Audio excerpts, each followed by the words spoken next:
Finally, now to the last clip in this section, we're just going to talk about urine for a minute. Now, you're all familiar with your own urine.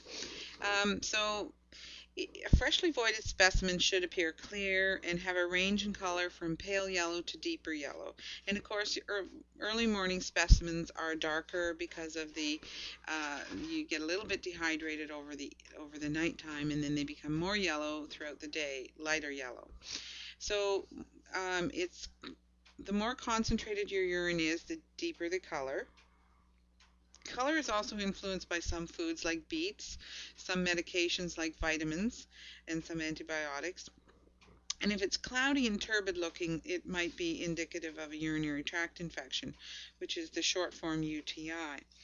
So freshly aromatic, how does that sound, becomes stronger as it stands because urea, which is a normal constituent of urine, a breakdown of protein, um, gives it that stronger concentrated smell. Sometimes diabetics have more of a fruity or acetone smell if they're burning fruit or burning fat in their cells. Normally, the pH of your urine is about 6, which is what we really like it to be. But it can range from anywhere from 4 to 8, and we're still okay with that. But 6 is where we like it to be. So that's why they want you to drink, some acid juices and stuff to help keep your urine a little more acidic. And we want to have at least 30 cc's an hour. And anything less than that, we're concerned about output. And as nurses, that should be reported that their urine output is less than that normal amount per hour.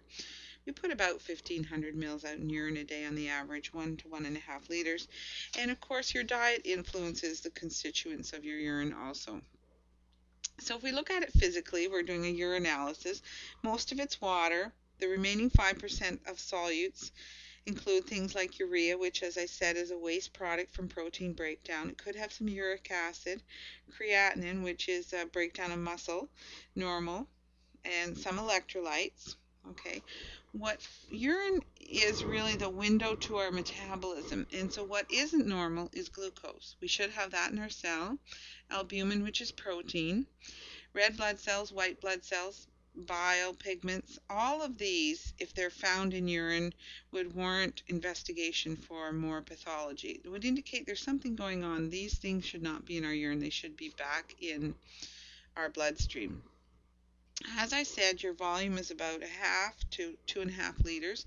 Most people put 1.5 liters out a day, and that depends on your activity level, what kind of condition you're in terms of physical condition, the temperature you're working in, how well hydrated you are, and we really like an output of about 50 to 60 cc's an hour.